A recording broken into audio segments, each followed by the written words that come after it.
Hello అండి. మొన్న రీసెంట్‌గా పెట్టిన బాబా వీడియో చాలా వైరల్ అయింది. చాలా సపోర్ట్ చేశారు అందరూ. చాలా కామెంట్స్ అయితే వచ్చినాయి వీడియోకి. అందులో ఒక సిస్టర్ పెట్టిన కామెంట్ ఏంటంటే, "బాబా విగ్రహం సైజ్ ఎంత? అలాగే బాబాకి పెట్టిన తలపాకి ఏదైనా లింక్ ఉంటే పెట్టండి" అని చెప్పి పెట్టారు.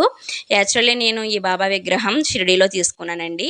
బాబాకి సంబంధించిన విగ్రహాలేంటి, శాలువాలేంటి, తలపాకాలేంటి అన్నీ కూడా షిరిడీలోనే మనకు దొరుకుతాయి. మా బాబా విగ్రహం వచ్చేసరికి 9 ఇంచెస్ అనమాట అండి. ఇంకా తలపాక విషయం వచ్చేసరికి మనం ఫస్ట్ విగ్రహం కొనేసుకోవాలి. కొనేసిన తర్వాత ఆ షాప్‌లోనే మనకి దీనికి సూట్ అయ్యే తలపాక ఇమ్మంటే సైజ్ బట్టి ఇస్తారు. చాలా సైజెస్ తలపాకాలు ఉంటాయన్నమాట. చిన్న సైజు నుంచి పెద్ద సైజు వరకు చాలా మోడల్స్‌లో తలపాకాస్ ఉంటాయి. మనకు నచ్చిన మోడల్ తీసుకోవచ్చు. ఫస్ట్ విగ్రహం కొనుక్కున్నాక దానికి సెట్ అయ్యే తలపాక తీసుకోవడం బెటర్ అనమాట. తలపాక వచ్చేసరికి నాకు 50 రూపీస్ పడిందండి. ఇంకా బాబాకేసిన శాలువాలైతే నేను వారం వారం బాబాకి స్నానం చేయించి అప్పుడు శాలువాలు మారుస్తూ ఉంటాననమాట. ఇంకా మెడలో కండువా అయన్నీ కూడా ఇంకా నా క్రియేటివిటీ అనమాట. అంటే నాకు తెలిసిన టైలర్ ఉంటారు.